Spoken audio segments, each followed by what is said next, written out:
On a day that the Dodgers got rained out and Gavin Lux didn't even take the field, the main topic of the day was Gavin Lux's defense, just like it's been the last few days.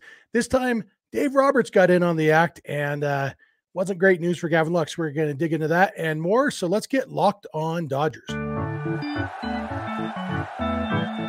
You are Locked On Dodgers, your daily Los Angeles Dodgers podcast, part of the Locked On Podcast Network, your team every day.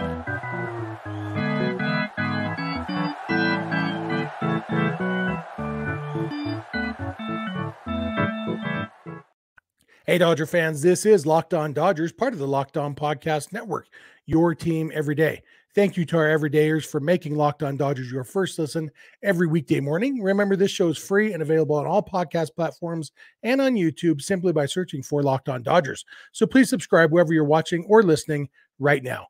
My name is Jeff Snyder. My co-host is Vince Samperio, although it's just me today. Vince and I are both lifelong Dodger fans, just like a lot of you. We've also both spent time covering the Dodgers in the press box and the locker room. So we're not quite insiders, but we bring you the smart fans perspective on our boys in blue every weekday morning. Today's episode is brought to you by FanDuel. Make every moment more. New customers join today and you'll get $150 in bonus bets if your first bet of $5 or more wins. Visit FanDuel.com/lockedon to get started. And we will get started here. The Dodgers had a game. It lasted, they were into the top of the third inning. And it rained the whole game. It had rained most of the day, and it was not raining very hard when the game started. And then in the top of the third, the Giants pitcher, something Harrison, I should know his first name. He's like their top prospect. I do know his first name. It's just not coming to me right now. Something about Giants pitchers. You remember when I couldn't remember Logan Webb's first name, even though I literally have a son named Logan? That's kind of the same thing here. Something Harrison. He just stopped being able to throw strikes. He threw 8 straight balls or something, slipping on the mound. They came out to pour new dirt on the mound and in the batter's boxes, spent a few minutes doing that, and then he threw a warm-up pitch, said, "This still sucks," and the umpire said, "Bring out the tarp," and then within minutes, they had announced that the game was canceled.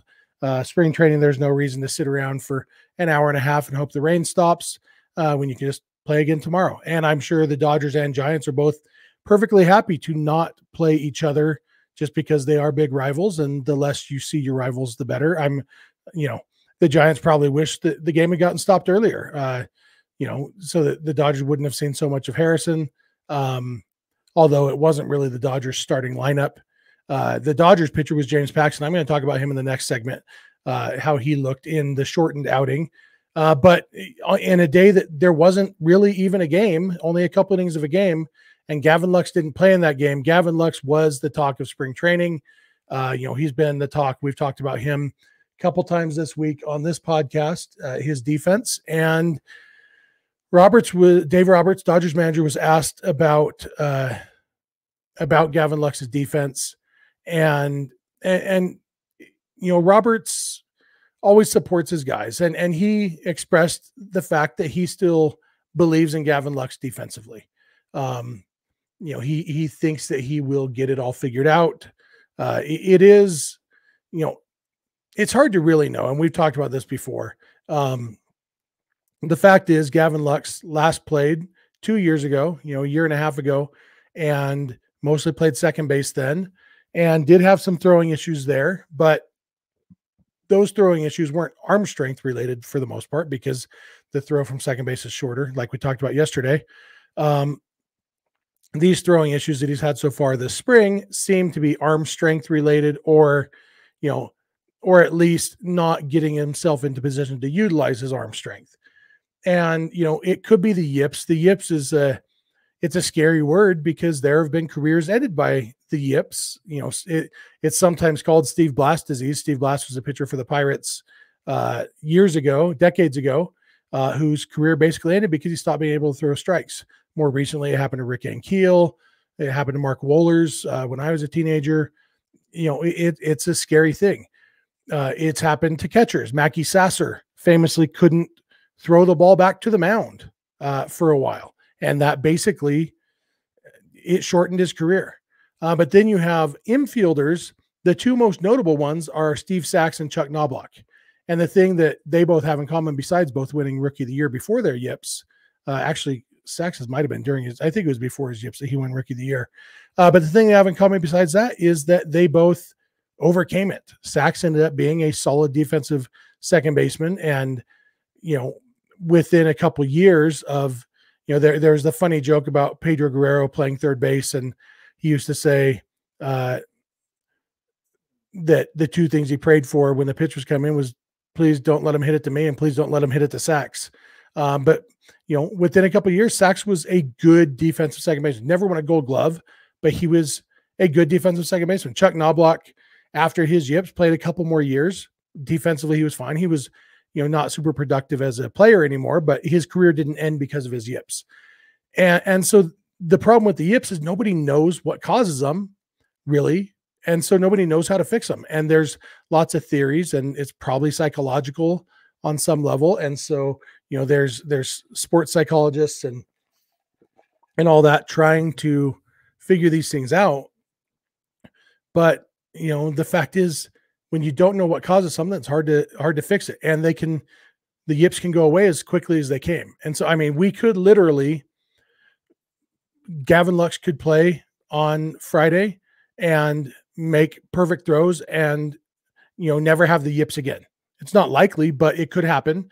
And it is kind of likely that whenever it does resolve itself, it will be kind of sudden like that. Something will click for him, and the throws will become easier. But we also don't know if it is the yips. It could be the fact that his arm isn't really strong enough to play shortstop. And so, I was going back and forth a little bit on Twitter today with Kevin, who listens at Blue Goon 82, and he was talking about David Eckstein. David Eckstein, who played for the Angels and the Cardinals, he was 3'4", 36 pounds. He had to put everything into every throw. Like, it was a full body effort to make the throw from shortstop to first base. But he did okay at it because he had figured out that whole body routine to make the throw. He was never going to make any spectacularly long throws, but he was able to be a solid defensive shortstop because he had that body thing figured out. And so Gavin Lux could, even if he doesn't have superstar arm strength, another thing Kevin,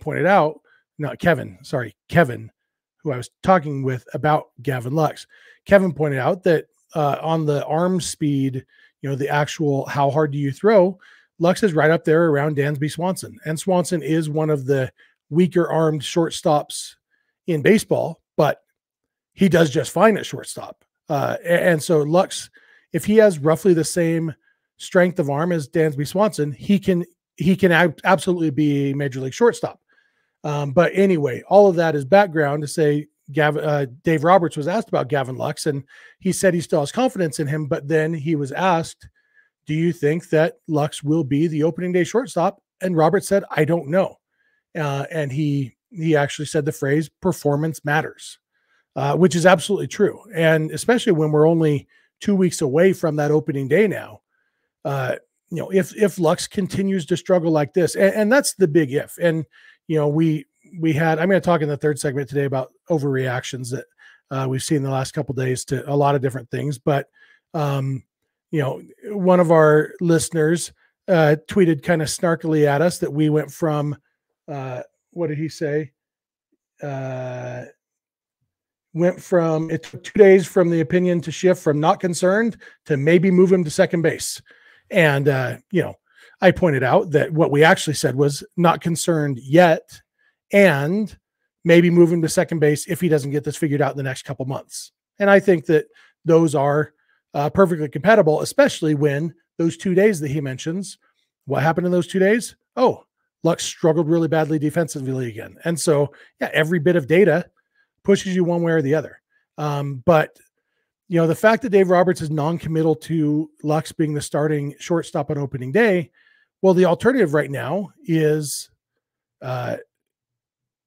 Miguel Rojas or Kike Hernandez or Chris Taylor.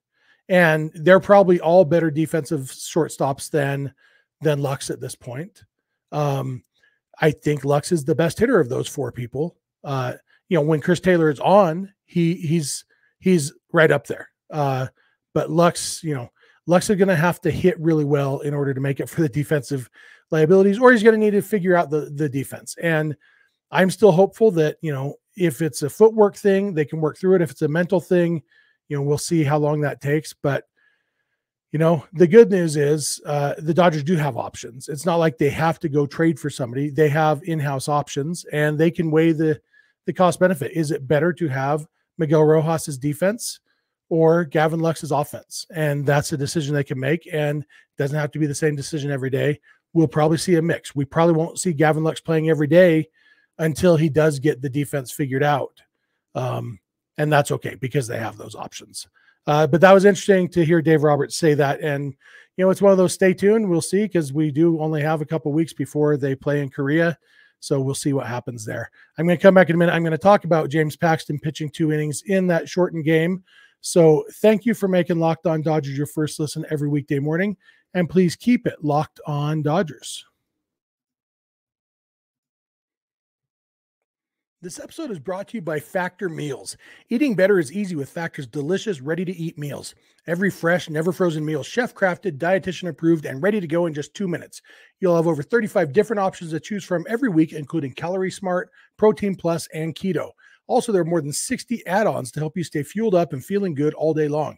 So what are you waiting for? Get started today and get after your goals. 2-minute meals. You can fuel up fast with Factor's restaurant-quality meals that are ready to heat and eat wherever you are.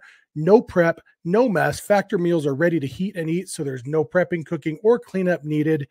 And it's flexible for your schedule. You can get as much or as little as you need by choosing your meals every week. Plus, you can pause or reschedule your deliveries anytime. And it's less expensive than takeout. So head to factormeals.com/LockedOnMLB50 and use code LockedOnMLB50 to get 50% off. And that's code LockedOnMLB50 at factormeals.com/LockedOnMLB50 to get 50% off. Hey, I'm back. Thank you for making Locked On Dodgers your first listen every weekday morning. Especially want to thank our everydayers. If you're not an everydayer, it's easy to become one. Just watch or listen every weekday morning. It's a lot of fun. We've never missed a day, Monday through Friday, in the 5 years. In 18 days, it'll be 5 years that we've been doing this podcast 5 days a week. Never missed a day. Even gave you some extras some weeks. And so we love having our everydayers with us. You can also become a Locked On Dodgers insider by going to joinsubtext.com/LockedOnDodgers. It's a text message-based service where we can text you our thoughts on things that are going on. You can text back and forth with us one-on-one. It's a lot of fun. Dozens of you are over there. We're getting new insiders every day, and we really, really do enjoy it. So check that out. It's just a few bucks a month, and there's a free 14-day trial. Also, check out Locked On Sports Today and Locked On Sports Los Angeles, the two 24/7 streaming channels on YouTube from the Locked On Podcast Network. And with that said, let's jump in. James Paxton pitched for the Dodgers on Thursday in the game that didn't go as deep as they would have liked. He only got to throw 2 innings. I assume the plan was for him to go at least 3, maybe 4 innings. After how many pitches he threw, it might have only been 3 because it's hard to say he struggled with command because he wasn't missing by much, but he did go to a full count on the first 3 or 4 batters. He walked a couple guys. In the end, he pitched 2 innings, struck out 3, I think, walked the 2 guys, didn't give up any hits, no runs. He looked good. He got a lot of swing and miss. And like I said, when he was missing the strike zone, it wasn't by a ton. And as Rick Monday pointed out on the broadcast, it was mostly in the same spot. He was like trying to paint the inside corner, the glove side corner, and he was not getting the calls. It's hard to know. They don't have the K zone up there on the screen in spring training. And so, you don't realize how much you rely on that until it's not there. So I don't know if he got squeezed there, but it seemed like they were pretty good calls. Like the pitches were just off the plate, and I think a lot of times he will get some chase on those things. And, it was raining. Hard to know if that affected the grip any at all sorts of things that we don't know. And so I'm not overly concerned about the 2 walks because he was around the zone and seemed to be hitting a spot. Even, it may have been an inch or 2 away from the spot he was trying to hit, but he wasn't all over the place. And, that every bit of data we get on these starting pitchers is useful because James Paxton is when he's healthy, he's been a really good pitcher in his career. And I think what we saw on Thursday is a guy who, if he can pitch like that, when he's coming in as their number 5 starter, there's no big expectations of, being the superstar, maybe their number 4 starter, but he's not the top of the rotation. He's not the ace. He is just a guy who, hey, come in and pitch well. And I guess he is number 5, right? Buehler, Miller, Yamamoto, and Glasnow. To start the season, Buehler won't be in the rotation. So I guess Paxton's probably starting as a number 4 starter, but realistically, he's the number 5 starter. And what we saw on Thursday would be a really, really good number 5 starter.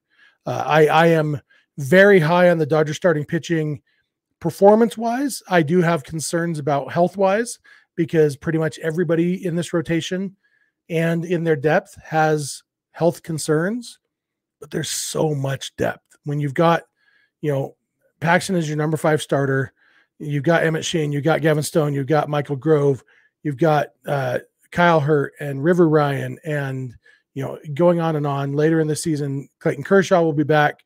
There's a lot of pitching there, and so they're probably going to need a lot of that pitching. Oh, Ryan Yarbrough too. We didn't even mention. They're going to need a lot of that pitching, probably because guys will get hurt or at least need little breaks or need to be skipped to start or whatever.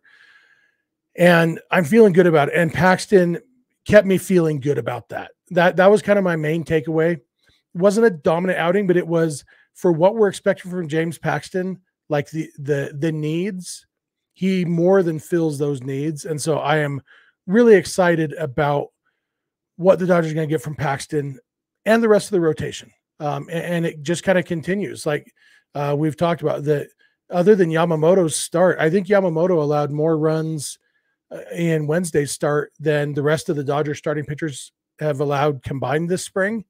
Or like roughly even. And so, the Dodgers starting pitchers have been really, really dominant this spring. And again, we say it all the time, don't get too focused on results in spring training. And so it's not really the results that we're getting excited about, but the stuff and the command, and just thinking about the fact that James Paxton is a guy who 5 years ago, if health had been better, he would have been ace material. And he's still basically that same pitcher. He's a little bit older, but he's not old yet. And last year when he was healthy, he was really good for the Red Sox.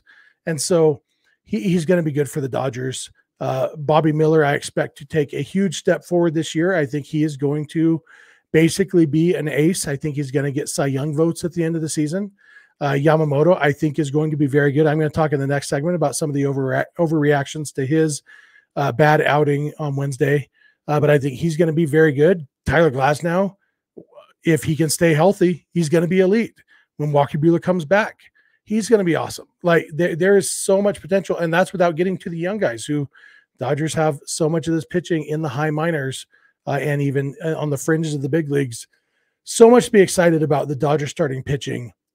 And James Paxton isn't the most of that excitement, but maybe he is the most indicative of that excitement because of what we're expecting, what role he fills compared to the value he's going to bring.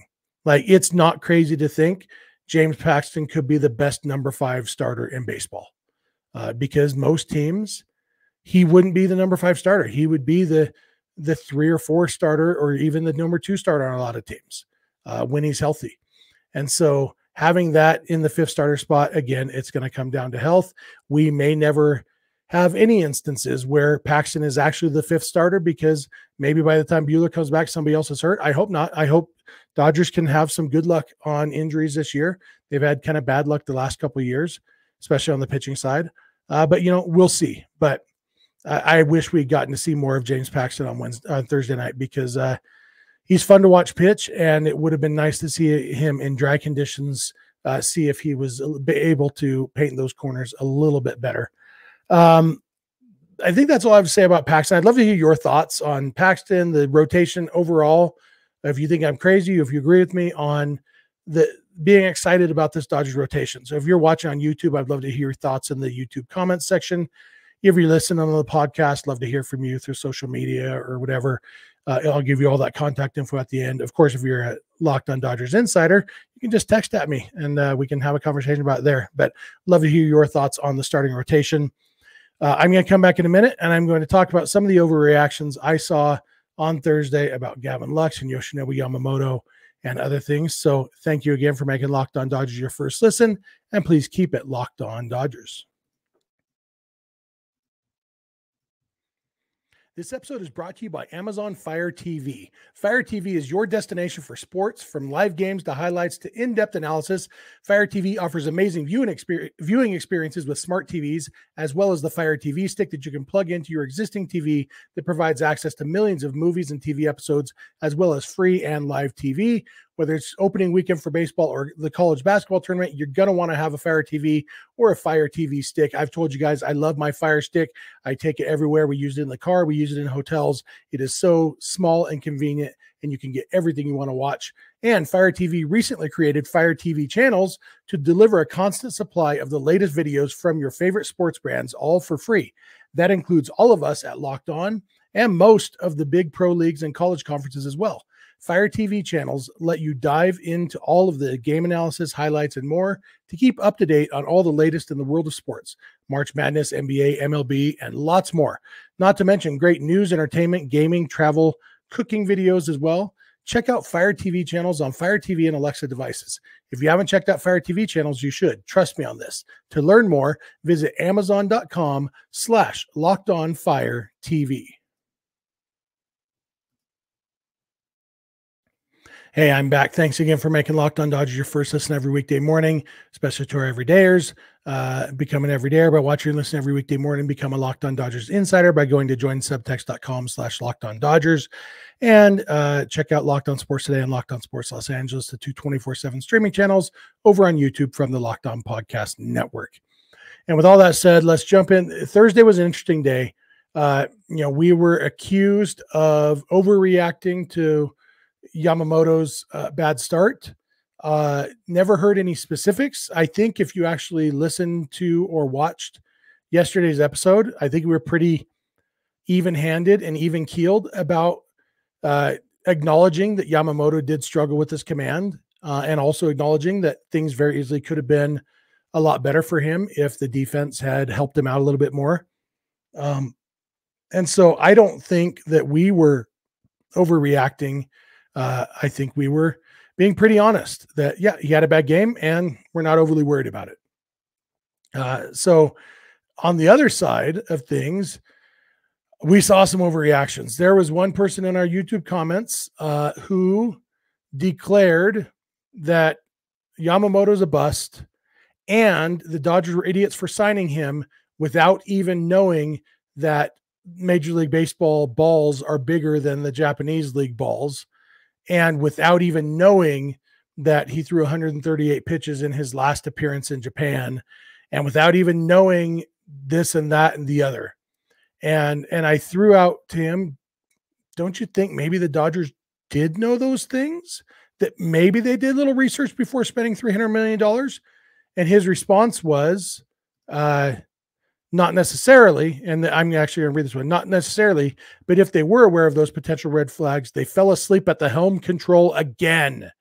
They chose to ignore the data and gloss over the details as if they were drunk with visions of their fantasy worlds where reality is what they wish it to be and not what it is. So this guy has decided that Yoshinobu Yamamoto will not be successful in the big leagues because the ball is slightly bigger and he threw a lot of pitches in his last game in Japan, I guess. And not only that, but he's decided that the Dodgers are idiots for not knowing that. And I personally think that's a bit of an overreaction to one spring training start.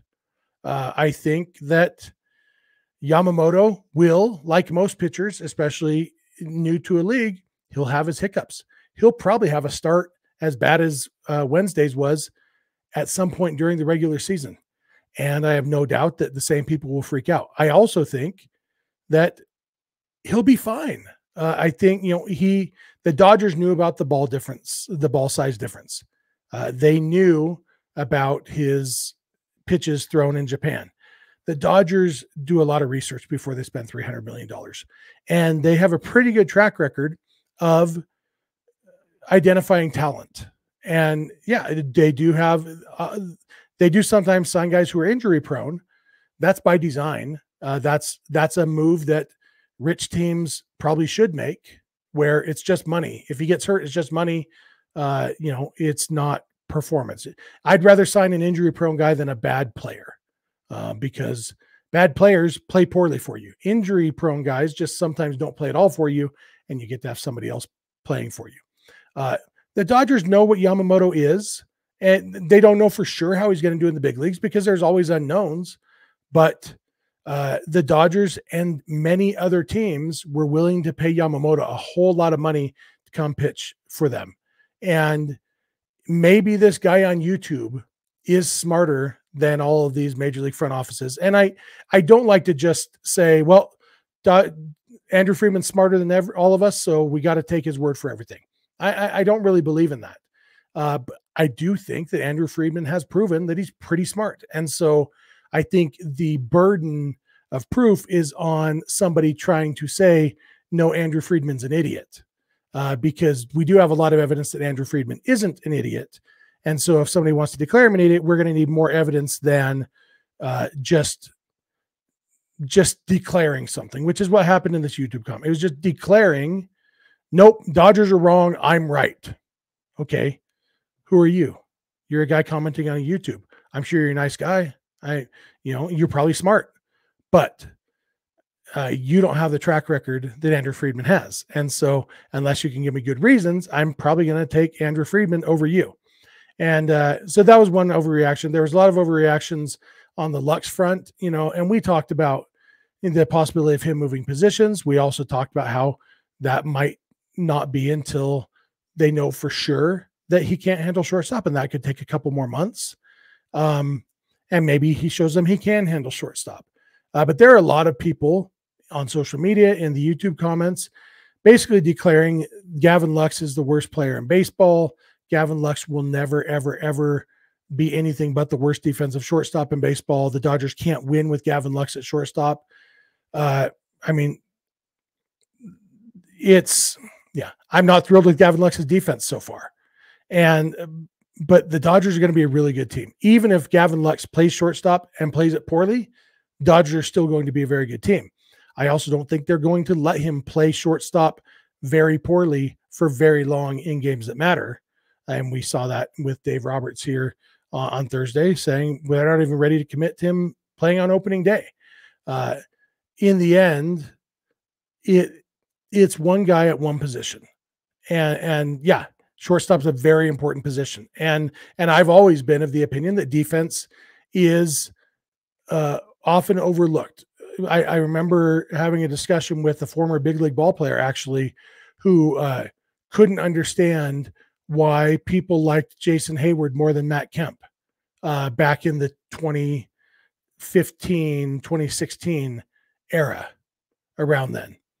And the fact is, by that point, Kemp was really bad defensively, and Jason Hayward was elite defensively. And so even though the offensive numbers were pretty similar, maybe Kemp even had an edge, but when you looked at the defense and the fact that when you're playing the outfield, any ball that drops in that you don't make a catch on, that automatically goes from an out to a hit.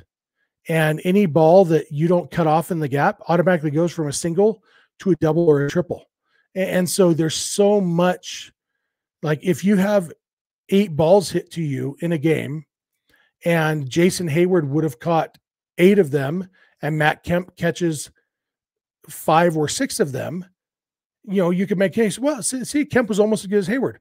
Yeah, but that's 2 extra hits. That means offensively, Kemp would have to, he would have to bat 600 on the season to make up for the defense, and that's the example I'm using because I actually had that conversation with somebody who didn't understand how defense factors into a player's value. And so with Gavin Lux, yeah, shortstop's a very important position. And, if he's going to botch, That's the question. How often he's going to make errors, because some plays are routine, even for a bad defensive shortstop. And so, is it going to be one error every 3 games? That would still be a lot of errors. That's 50 errors on the season, but 1 every 3 games, Dodgers can probably withstand that. If it's 2 every game, well, that's harder to withstand, right? And so the volume matters. How many opportunities and how many is he making? All of that stuff matters. And that's why I've always kind of been of the mindset of we need a bigger sample size to really get it. But I do expect that Gavin Lux is working on his throwing at Camelback Ranch every day in hopes of figuring it out, showing his coaches that he can do it, all of that stuff, because the Dodgers will be a better team if they can turn Gavin Lux into a solid defensive shortstop, because his bat is going to be better than Miguel Rojas's and probably better than Chris Taylor's and Kike Hernandez. And so the best version of the Dodgers has a solid defensive Lux. Doesn't need to be a Gold Glover, just solid defensively. I'm still hopeful. Do hopeful and optimistic mean the same thing? Because I feel like they're different, because I am hopeful, even if I'm not as optimistic as I've been in the past. But I do still think that there's a very realistic chance that Gavin Lux can be a solid defensive shortstop. And it all comes down to figuring out this throwing issue. So we'll see what happens. But I urge all of us not to overreact. There's, it's one of the issues with being vocal about your overreactions is when you're wrong, you're less likely to admit it because you feel a need to double down. And sometimes we're wrong. And all I urge is that we all have the humility to always think there's at least a chance that I'm wrong about this. That's all I ask. Obviously, opinions, we don't think we're wrong about our opinions, but try to have that humility to accept the possibility that new information could come to light that would cause you to rethink yourself, maybe. That's my thoughts on that. That's going to do it for me for today and for this week. Thank you all for being with us every day. Thanks to our everydayers. If you're not an everydayer, please become one by watching and listening every weekday morning. Remember to go beyond the podcast and become a Locked On Dodgers insider by going to joinsubtext.com/LockedOnDodgers. It's just a few bucks a month with a free 14-day trial, and it's a fun way to text back and forth with us. Be sure to check out Locked On Sports Today and Locked On Sports Los Angeles over on YouTube, 2 24/7 streaming channels from the Locked On Podcast Network. You can follow us at Locked On Dodgers on Twitter, Instagram, and TikTok. Vince is on Twitter at VinceSince91. I am on Twitter at Snydog. DMs are open for both of us over there. You can also email us anytime you want, lockedondodgers@gmail.com, or send us a voicemail or a text message to 323-863-LOCK, 5625. We are here every weekday morning, and we hope you'll be here with us. When you get in your car or sit on your couch, tell your smart device to play podcast Locked On Dodgers. And remember, you don't have to agree. You just have to listen. We'll talk to you on Monday.